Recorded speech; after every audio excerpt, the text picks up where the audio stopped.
Number 3 سورۃ مائدہ چھٹا سپارہ۔ اعوذ باللہ من الشیطان الرجیم، بسم اللہ الرحمن الرحیم۔ حرمت علیکم المیتۃ والدم ولحم الخنزیر وما أهل لغیر اللہ بہ والمنخنقۃ والموقوذۃ والمتردیۃ والنطیحۃ وما أكل السبع إلا ما ذكيتم وما ذبح على النصب وأن تستقسموا بالأزلام ذلكم فسق اليوم يئس الذين كفروا من دينكم فلا تخشوهم واخشون اليوم أكملت لكم دينكم وأتممت عليكم نعمتي ورضيت لكم الإسلام دينا فمن اضطر في مخمصة غير متجانف لإثم فإن الله غفور رحيم۔ ذالکم فسق یہاں تک ہو چکا تھا۔ الیوم یئس الذین کفروا، آج کے دن کافر لوگ مایوس ہو چکے ہیں، من دینکم تمہارے دین سے، فلا تخشوہم پس ان سے نہیں ڈرو، واخشونی مجھ سے ڈرو۔ الیوم اکملت لکم، آج کے دن ہم نے مکمل کر دیا تمہارے لیے، دینکم تمہارے دین کو، واتممت علیکم نعمتی اور میں نے اپنی نعمتوں کو تمہارے اوپر پورا کر دیا، ورضیت لکم الاسلام دینا اور میں نے تمہارے لیے اسلام کو بطور دین ہی پسند کیا ہے۔ آج کے دن کافر لوگ تمہارے دین سے مایوس ہو چکے ہیں، پس ان سے نہیں ڈرو، مجھے سے ڈرو، اور آج تمہارے دین کو تمہارے اوپر مکمل کر دیا گیا ہے اور اپنی نعمتوں کو تمہارے اوپر پورا کیا گیا ہے، اور تمہارے لیے اسلام کو بطور دین ہم نے پسند کیا ہے۔ یہ آیات مبارکہ نبی اکرم صلی اللہ علیہ وسلم کی وفات سے 2 مہینے 21 دن پہلے ذی الحجہ کے مہینے میں جمعہ کے دن 15 یا 16 مارچ 632 عیسوی بنتی تھی، جس وقت یہ آیت مبارکہ مکہ مکرمہ میں عرفات کے میدان میں یہ آیت مبارکہ نازل ہوئی، اس لیے کہ نبی اکرم صلی اللہ علیہ وسلم نے حج کی فرضیت کے بعد آپ نے ایک ہی حج کیا ہے۔ جب حج فرض ہوا، فرض ہونے کے بعد نبی علیہ الصلوۃ والسلام نے ایک ہی حج کیا ہے اور 4 عمرے نبی علیہ الصلوۃ والسلام نے کیے ہیں، اور سارے عمرے آپ نے ذی القعدہ کے مہینے میں کیے ہیں۔ ایک عمرہ نبی علیہ الصلوۃ والسلام کرنے کے لیے گئے تھے، لیکن وہ عمرہ نہیں ہو سکا، اس کو بھی عمرہ ہی شمار کیا جاتا ہے جو حدیبیہ والا معاملہ تھا۔ لیکن حج جو ہے آپ نے فرضیت کے بعد ایک ہی کیا تھا، اس سے پہلے امیر حج نبی اکرم صلی اللہ علیہ وسلم نے حضرت ابوبکر صدیق رضی اللہ تعالی عنہ کو بنا کے بھیجا تھا۔ حج کرنے کے بعد 2 مہینے 21 دن جو ہے نبی علیہ الصلوۃ والسلام جو ہے اس کے بعد آپ کا انتقال ہوا، اور 13 دن پہلے آخری آیت قرآن پاک کی جو نازل ہوئی، واتقوا یوما ترجعون فیہ الی اللہ، وہ آخری آیت قرآن کی نازل ہوئی، وہ آپ کی وفات سے 13 دن پہلے وہ آیت نازل ہوئی، اور یہ آیت 2 مہینے 21 دن پہلے جو ہے یہ نازل ہوئی۔ گویا کہ اس دن میں 2 عیدیں تھیں، یعنی جمعہ کا دن جو ہے اور عرفات کا دن۔ حضرت عمر رضی اللہ تعالیٰ عنہ کے پاس ایک آدمی آیا، اس نے کہا، اے عمر، یہ آیت اگر ہمارے پاس آتی تو ہم اس دن عید مناتے۔ تو حضرت عمر نے فرمایا، تم نادان ہو، تمہیں پتہ ہی نہیں، یہ آیت ہمارے پاس عید ہی کے دن میں نازل ہوئی ہے، اور یہ جمعہ کے دن میں نازل ہوئی ہے، اور عید کے دن ہی یہ آیت جو ہے وہ نازل ہوئی ہے، یعنی عرفات کے دن یہ نبی اکرم صلی اللہ علیہ وسلم کے اوپر یہ آیت مبارکہ عصر سے لے کے مغرب کے درمیان، دوسری روایت میں آتا ہے کہ ظہر سے لے کے عصر کے درمیان جو ہے یہ آیت مبارکہ نازل ہوئی۔ الیوم یئس الذین، فرمایا آج کے دن یئس الذین مایوس ہو چکے ہیں، کفروا کافر لوگ، من دینکم تمہارے دین سے، فلا تخشوہم واخشون، بس ان سے نہ ڈرو، مجھ سے ڈرو۔ اور کیسے یعنی کہ کافر مایوس ہو چکے ہیں؟ فرمایا کہ آہستہ آہستہ اللہ کریم نے دین کو تمہارے اوپر مکمل کر دیا ہے، اور جتنے بھی احکام شریعت تھے وہ اللہ کریم نے سارے نازل کر دیے ہیں، اور اب جو ہے ان سے کسی قسم کے معاملات میں ڈرنے کی بات نہیں ہے۔ جیسے کہ یہ لوگ مختلف قسم کے سوالات لے کے آتے، مختلف قسم کے دین کے اندر ہیلے بہانے نکالتے، تو اللہ تعالیٰ نے فرمایا آج پوری دنیا کے کافر تمہارے دین سے مایوس ہو چکے ہیں، نہ تو نصارہ کا دین چلے گا، نہ یہود کا مذہب چلے گا، نہ کسی اور فرقے، نہ مجوس کا مذہب چلے گا، نہ عیسائیوں کا مذہب چلے گا۔ آج کے بعد دین جو ہے وہ قیامت تک ایک ہی رہے گا، اس دین میں کوئی بھی تغیر اور تبدل نہیں ہو سکتا۔ نبی اکرم صلی اللہ علیہ وسلم سے پہلے دین تو شروع سے لے کے ایک ہی چلتا آ رہا ہے، لیکن شریعتیں مختلف ہوتی رہی۔ عیسیٰ علیہ الصلاۃ والسلام کی شریعت اور ہے، موسیٰ علیہ الصلاۃ والسلام کی شریعت اور ہے۔ موسیٰ علیہ الصلاۃ والسلام کی شریعت میں 3 نمازیں تھیں، روزے کچھ زیادہ تھے۔ عیسیٰ علیہ الصلاۃ والسلام اور داؤد پیغمبر کی شریعت میں زیادہ روزے تھے۔ تو فرمایا دین جو بنیادی عقیدہ توحید ہے، یہ تو آدم سے لے کے الی یوم القیامہ وہ ایک ہی ہے۔ ان اعبدوا اللہ ربی و ربکم فاعبدوا، ہر ایک پیغمبر نے ایمانیات کے بارے میں سب انبیاء نے ایک ہی دعوت کی دی، لیکن شرائع اور احکام مختلف ہوتے رہے۔ تو فرمایا ابھی جس طرح ایک علاقے میں نبی اور ہے، دوسرے ملک میں نبی اور ہے، اب دونوں ممالک میں ایک دوسرے کے پاس جانا بھی مشکل ہے اور ایک دوسرے کی شریعت کے اوپر عمل کرنا بھی مشکل ہے۔ اب اس آخری امت کے لیے اللہ تعالیٰ نے دین کو ایک کر دیا، چاہے مشرق سے لے کے مغرب تک جائیں اسی دین پہ عمل کرنا ہے، شمال سے لے کے جنوب تک جائیں اسی شریعت پہ عمل کرنا ہے۔ پہلے جسمانی طور پہ انسانوں کا دوسرے انسانوں سے ملنا مشکل تھا، اسی طرح جو ایمانیات کے معاملات تھے، اسی طرح ایمانیات میں بھی ایک ملک میں اور شریعت ہے، دوسرے ملک میں شریعت اور ہے۔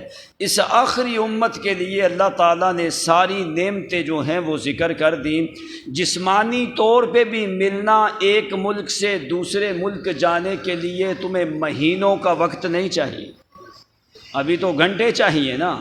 جو بھی تیز ترین سواری تھی اللہ تعالیٰ نے اس امت کو دی ہے، جتنی بھی نعمتیں تھیں اللہ نے کامل اور اکمل کی ہیں اس امت کے اوپر۔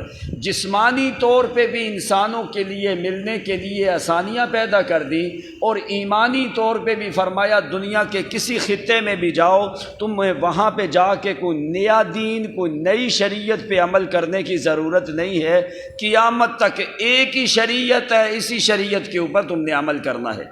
تو فرمایا فلا تخشوہم واخشون، ان سے ڈرنے کی ضرورت نہیں ہے، اللہ تعالیٰ نے ابھی دین کو مکمل کر دیا ہے۔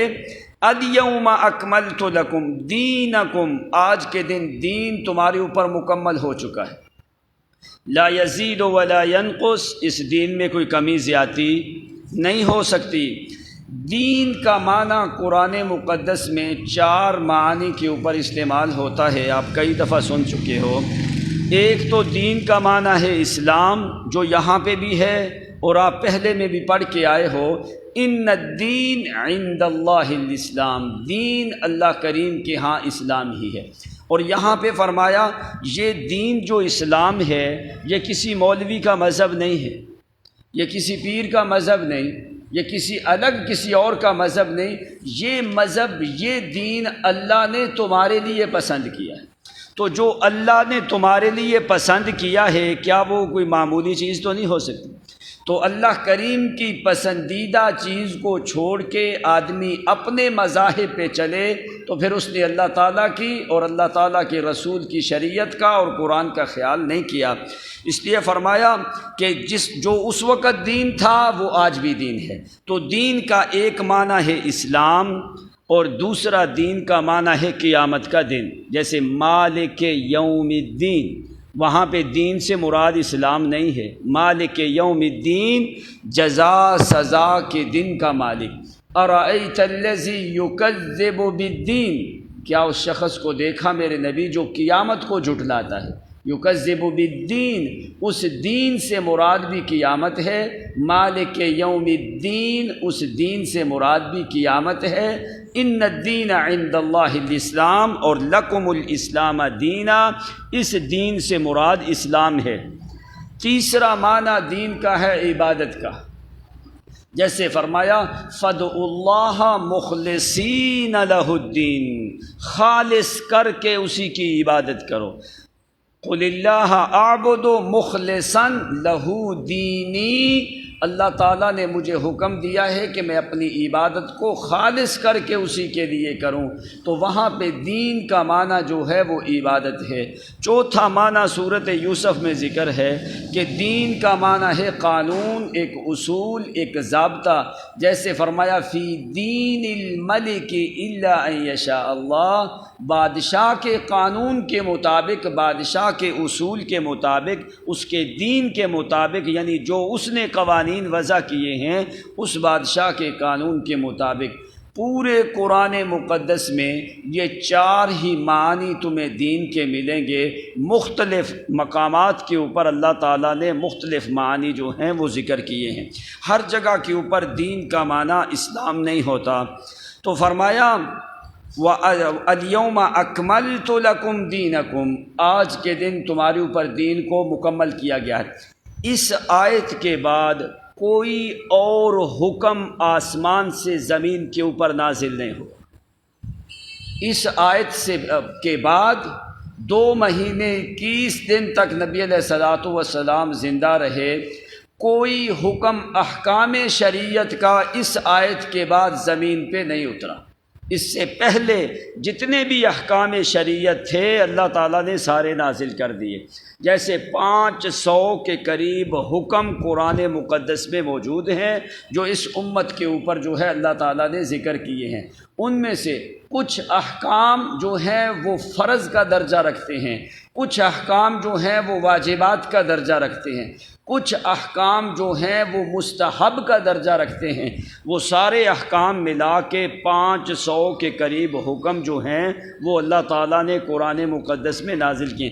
جیسے استحباب کا درجہ یہ ہے کہ یہ کام کر لو تو تمہارے لیے بہتر ہے، جیسے قرآن پاک میں آیت الدین جس کو کہا جاتا ہے، یعنی قرض والی آیت جو ہے، اس میں اللہ تعالیٰ نے فرمایا یا ایھا الذین آمنوا اذا تداینتم بدین الی اجل مسمی فاکتبوہ، فرمایا جس وقت تم قرض کا آپس میں لین دین کرو فاکتبوہ، اس کو تم لکھ لو۔ اب یہ حکم ہے اللہ کی طرف سے۔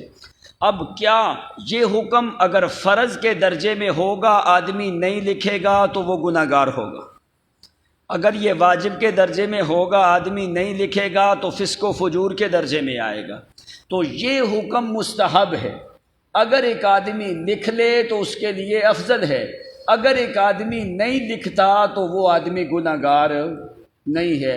اس طریقے سے پورے احکامات میں، جیسے اقیم الصلاۃ، نماز کو قائم کرو، اب یہ حکم فرض کے درجے میں ہے، اگر ایک آدمی نماز نہیں پڑھتا تو وہ آدمی گناہ کبیرہ کا مرتکب ہے۔ وآتوا الزکوٰۃ، زکوٰۃ دو، اگر ایک آدمی زکوٰۃ نہیں دیتا تو وہ گناہ کبیرہ کا مرتکب ہے۔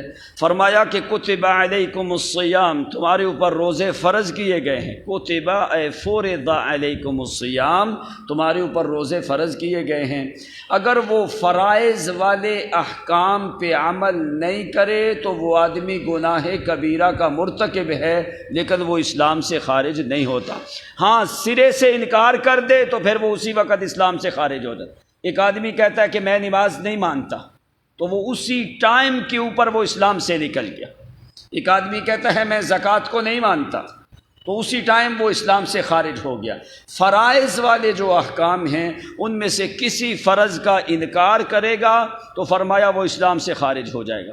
اگر وہ مانتا ہے کہ نماز فرض ہے لیکن میری غفلت ہے وہ نہیں پڑھتا، وہ تو نبی علیہ الصلوۃ والسلام کی جو حدیث ہے من ترک الصلاۃ متعمدا فقد کفر، جس آدمی نے جان بوجھ کے نماز چھوڑ دی فقد کفر، اس نے کفر کیا۔ اب یہ کفر سے مراد کیا ہے کہ اس نے انکار کیا، کیسے؟ اگر وہ آدمی نماز کو مانتا ہے نماز نہیں پڑھتا تو وہ گناہ گار ہے، تو جو آدمی سرے سے نماز کا انکار کر دیتا ہے کہ میں نماز کو مانتا ہی نہیں ہوں تو وہ آدمی بالکل لا شک کافر ہو جاتا ہے، وہ اسلام سے نکل جاتا ہے۔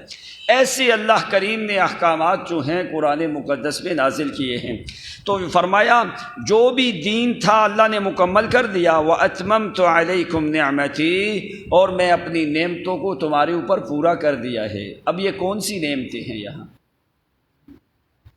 جس چیزوں کو تم نعمتیں سمجھتے ہو کیا وہی نعمتیں ہیں؟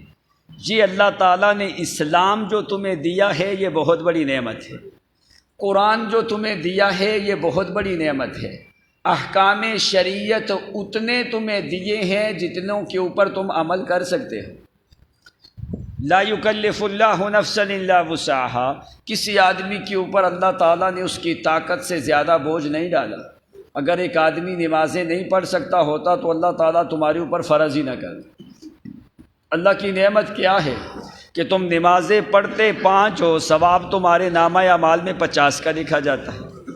یہ اس کی نعمت نہیں ہے کہ تم قرآن کا پڑھتے 1 حرف ہو اور نیکیاں تمہیں 10 لکھی جاتی ہیں، روپیہ تم 1 خرچ کرتے ہو ثواب تمہیں 10 روپے کا ملتا ہے، روزہ تم رمضان کا 1 رکھتے ہو، تمہاری زندگی کے روزوں سے وہ رمضان کا 1 روزہ اللہ نے افضل بنا دیا ہے۔ 1 رات کی عبادت کو 1000 مہینوں کی عبادت سے زیادہ افضل بنا دیا ہے۔ فرمایا تمہاری جو ہے زندگی کے سارے قوانین ذکر کیے ہیں، تم نے کیسے زندگی گزارنی ہے، حیوانوں کی طرح نہیں گزارنی۔ تمہارے لیے اللہ تعالیٰ نے قانون بنا دیا، تم چلو اس طرح، کھاؤ اس طرح، پیو اس طرح، نماز ایسے پڑھو، روزہ ایسے رکھو، نکاح ایسے کرو، ولیمہ ایسے کرو، شادی ایسے کرو، جب موت ہو جائے اس طریقے سے اس کو کفن دو، اس طریقے سے اس کو دفن کرو، جتنے بھی معاملات ہیں ایسے کاروبار کرو، ایسے تجارت کرو، ایسے قرآن پڑھو، ایسے عبادات کرو، ایسے تسبیحات کرو، اس مقام پہ یہ نماز پڑھو، اس جگہ کے اوپر یہ کام کرو، حتیٰ کہ بیت الخلاء میں جانے اور نکلنے آنے تک گھر سے پاؤں باہر رکھو تو دایاں، جب داخل ہو تو بایاں، مسجد میں کون سی ایسی چیز ہے جو شریعت نے تمہارے لیے مقرر نہیں کی؟ من المہد الی اللحد، گود سے گور تک، جب تک آدمی پیدا ہوتا ہے، اس بچہ جب پیدا ہوتا ہے اس کے جو ہے اذان دو، اس کو گھٹی دو، جیسے نبی علیہ الصلوۃ والسلام نے یہ سارا سکھایا۔ اور عبداللہ بن زبیر رضی اللہ تعالیٰ عنہ یہ مدینے میں پہلا بچہ ہے جس کو نبی علیہ الصلوۃ والسلام نے اپنی انگلی مبارک سے شہد کے ساتھ گھٹی دی ہے، خنقہ النبی صلی اللہ علیہ وسلم۔ یہ پہلا بچہ ہے حضرت اسماء کا لڑکا، اور حضرت جو ہے حضرت عائشہ صدیقہ کا بھانجا، حضرت ابو بکر صدیق کا نواسا، حضرت زبیر ابن عوام کا لڑکا عبداللہ بن زبیر، یہ پہلا بچہ مدینہ میں پیدا ہوا ہجرت کے بعد۔ تو نبی علیہ الصلوۃ والسلام نے گھٹی دے کے بتایا کہ اس طریقے سے گھٹی دی جاتی ہے، اور آپ نے اذان بھی دی۔ یعنی جب بچہ پیدا ہوتا ہے اس وقت سے لے کے میت کو جب تم دفن کرتے ہو، منہا خلقناکم وفیہا نعیدکم ومنہا نخرجکم تارۃ اخری، بسم اللہ وباللہ وملت رسول اللہ، جیسے تم میت کو جا رہے ہو، پھر اس کو بند کیا، پھر مٹی ڈالی، یہ آیت پڑھی، اس کے بعد کون سا ایسا معاملہ ہے جو تمہیں شریعت میں نہیں ملتا؟ اگر ایک آدمی شریعت کو چھوڑ کے اپنے مولویوں کے بنائے ہوئے طریقوں کے پیچھے چلے، 70 قدم چل کے میت کو اذان دو جی، وہاں پہ بیٹھ جاتے ہیں سپارے لے کے، میت کو دفنا کے جانا ہے، صاحبان لگا کے وہاں پہ کیا اذانیں دے رہے ہیں، وہاں پہ قرآن پڑھ رہے ہیں، یہ کس کی شریعت ہے؟ نبی علیہ الصلوۃ والسلام کی تو یہ شریعت نہیں ہے۔ ایسے کام کرنا، اس کا مطلب یہ ہے اگر یہ نیکی تھی تو پھر الیاذ باللہ نبی علیہ السلام نے بخل کیا اور تمہیں یہ نیکی نہیں بتائی، تو پھر الیاذ باللہ پیغمبر نے اپنی جو ہے نبوت اور رسالت اور نیکیاں پہنچانے میں الیاذ باللہ پھر خیانت کی۔ اگر یہ جو اس دنیا میں نیکی اور ثواب کا کام تھا وہ نبی علیہ السلام اور صحابہ نے بتا دیا، تو جو نبی علیہ السلام اور صحابہ سے بڑھ کے آگے جائے، اس کا مطلب یہ ہے کہ اس کو پیغمبر کا طریقہ پسند نہیں آیا، اس نے خود ساختہ جو ہے وہ کاموں کے اوپر عمل کرنا شروع کر دیا ہے۔ تو اللہ تعالیٰ نے فرمایا لَقَدْ كَانَ لَكُمْ فِي رَسُولِ اللَّهِ أُسْوَةٌ حَسَنَةٌ، مجھے اپنی ذات کی قسم ہے کہ پیغمبر کی زندگی سے بہترین نمونہ تمہارے لیے کوئی نہیں۔ جب کوئی آدمی مر جاتا ہے اس کا تیسرا کرو، 7واں کرو، 10واں کرو، 40واں کرو، جمعرات کرو، محرم کرو، رجب کرو۔ مر گئے نا جن کے گھر میں فوتگی ہو گئے وہ تو مر گئے۔ کچھ دن پہلے میں ادھر جنازہ پڑھانے گیا تو آدمی یہ کہتا ہے جی کل شریف کا اعلان نہیں کیا آپ نے، کہتا ہے جی کل شریف کا اعلان نہیں کیا۔ اس کو میت سے کوئی تعلق نہیں، اس کو کھانے پینے کے ساتھ تعلق ہے۔ ایسے جو لوگ ہوتے ہیں یعنی کہ شریعت کے طریقے، جنازہ جب ختم ہو جاتا ہے اس ٹائم کے اوپر دوبارہ پھر دعا کرنی شروع کر دیتے۔ اب جنازے میں تو نے کیا کیا بھائی؟ یا تو نے جنازہ نہیں پڑھا، اگر جنازہ پڑھا ہے جنازہ پڑھنے کے بعد کوئی دعا نہیں، اس وقت دعا ہے جب تم میت کو دفن کر دو۔ اب جنازے میں تم نے دعا کی ہے، جنازے کا سلام پھر کے پھر دعا کرنی شروع کر دو۔ یعنی ایسے خود ساختہ پیٹ پرست ملاؤں نے طریقے لوگوں کے ہاں رائج کر دیے ہیں، یعنی شریعت کے اوپر پردہ ڈال دیا ہے۔ تو قیامت کے دن اللہ کریم نے پوچھنا ہے کہ میرے پیغمبر کا طریقہ تمہیں پسند نہیں آیا، اپنے مولویوں کے طریقوں کے پیچھے چلتے رہے، تو قرآن پاک نے اور نبی علیہ الصلوۃ والسلام نے جو تمہیں طریقے اور احکام بتائے ہیں اس سے اعلیٰ اور افضل کوئی طریقہ نہیں ہو سکتا۔ تو فرمایا لا یزید ولا ینقص، دین کامل ہو چکا ہے، اس میں ایک ذرہ برابر بھی کمی پیشی۔ ما لم یکن یومئذ دینا فلا یکون اليوم دینا، جو اس وقت دین تھا وہ آج بھی دین ہے، قیامت تک وہی دین رہے گا۔ جو اس وقت دین نہیں تھا تو فرمایا وہ آج بھی دین ہو سکتا نہیں ہے۔ تو آپ نے فرمایا لوگو من احدث، جس وقت نبی علیہ الصلوۃ والسلام نے مدینہ منورہ کی حدود حرم کو مقرر کیا تو پہلی چیز نبی علیہ السلام نے کیا بتائی؟ آپ نے فرمایا الحرم ما بین عیر الی ثور، عیر سے لے کے ثور پہاڑ تک یہ مدینہ کی حدود حرم ہے۔ تو ساتھ ہی نبی علیہ السلام نے فرمایا فمن احدث حدثا او آوى محدثا فعليه لعنة الله والملائكة والناس اجمعین لا يقبل الله منه صرفا ولا عدلا، مسند احمد کی روایت ہے۔ اللہ تعالیٰ کی بھی لعنت ہے، اللہ کے فرشتوں کی بھی لعنت ہے۔ لا يقبل الله منه صرفا ولا عدلا، اللہ تعالیٰ اس کی کوئی عبادت بھی قبول گا۔ ابن ماجہ میں روایت ہے ان اللہ لا يقبل صاحب بدعۃ لا صلاۃ ولا صرفا ولا عدلا یخرج من الاسلام کما تخرج الشعر من العجین، کہ ایسا آدمی جو بدعت والا کام کرتا ہے اس کی اللہ تعالیٰ نہ فرضی عبادت قبول کرتا ہے نہ نفلی عبادت قبول کرتا ہے، نہ روزہ نہ زکوٰۃ نہ حج نہ زکوٰۃ، اسلام سے اس طرح خارج ہو جاتا ہے جس طرح گندے ہوئے آٹے سے بال کو خارج کر لیا جاتا ہے۔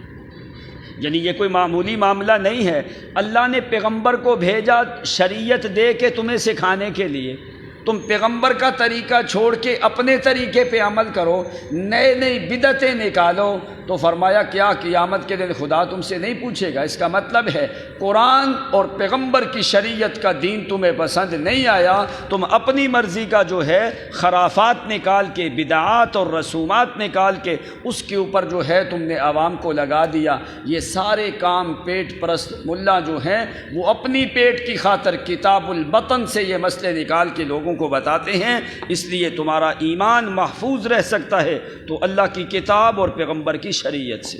آخر دعوانا الحمدللہ رب العالمین، الحمدللہ رب العالمین۔